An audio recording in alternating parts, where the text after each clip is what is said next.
Yo soy de Los Angeles. Okay. I was.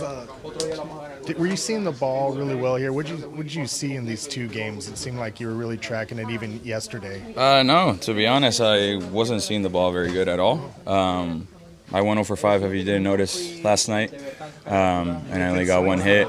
And I happened to hit a pitch that was outside the strike zone, and I was able to get the barrel to it. But glad that we got the win. We left Korea, splitting the series, and here we are leaving Japan, winning a series. Obviously, a lot better than not winning.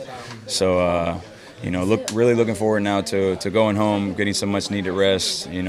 Playing those 3 exhibition games, and then really looking forward to the opening week, which is going to be extremely special for us. What does these 2 wins tell you about the team, just in this short sample, even winning these 2 without Mookie and Freddie? Yeah, it's huge. I mean, it speaks about the depth that we have in our lineup, but also how good our pitching is. We were able to win both games without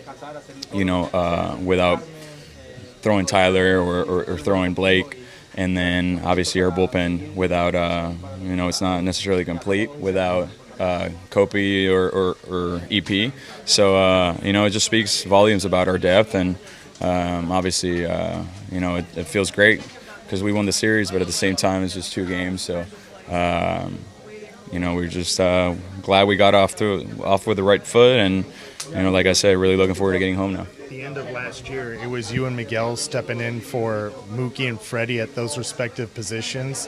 What does it say about you 2 guys to be as prepared to do it on basically 24 hours notice? We're veterans, man. We've been around the game for a long time, and we're also professionals. We know that our role is to be ready 24/7 to be called upon. And of course, for me, moving around is nothing new. I've throughout last 2 years, last year and then this year, getting some reps in spring training and getting some reps here in the exhibition games, I've grown to become really comfortable at first base. So in my previous years, I wasn't very comfortable there. I wasn't really used to moving away from the ball to cover the bag and things like that.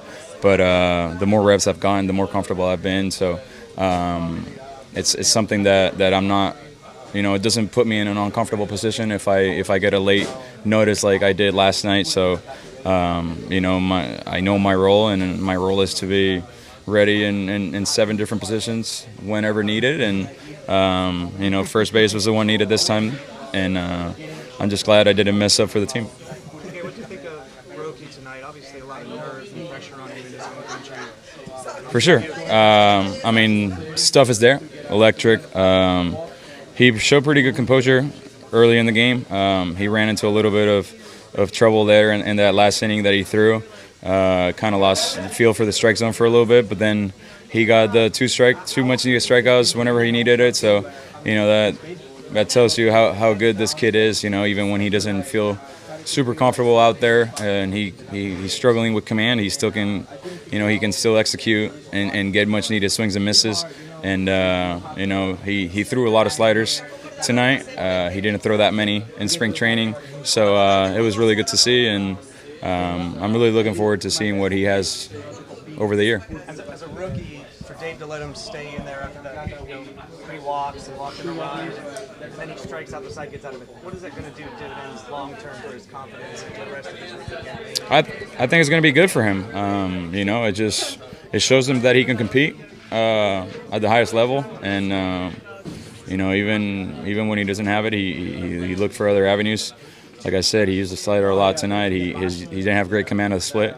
His heater got lost for a second there, but we weren't sure what he had with the slider, but he had a great feel for that pitch tonight, and I'm sure that this is only going to build his confidence, and he's going to once he get that second start where he's a little bit more built up and he can go longer in the game, he's going to be lights out.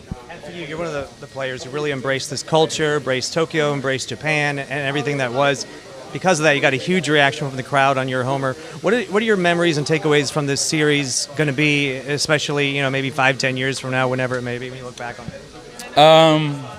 Obviously, you know, the passion of the fans, something that I got to experience during the All-Star Series in 18, but playing alongside Roki, Shohei, Yoshinobu, and then also seeing Seiya and Shota on the other side, how passionate and how much they love their players. It kind of reminds you of, you know, playing baseball back home in Latin America, Puerto Rico, Dominican, Venezuela. Those are really passionate countries as well for their baseball. And as far as like memories and things, I think the most special one for me out of this trip was my daughter seeing snow for the first time ever this morning. You know, we've built some incredible core memories, and I know that for my wife and myself, it's a trip that we'll never forget, and I'm pretty sure my 4-year-old is never going to forget, you know, coming to Japan, going to Disney Sea a couple days ago, and then seeing snow for the first time.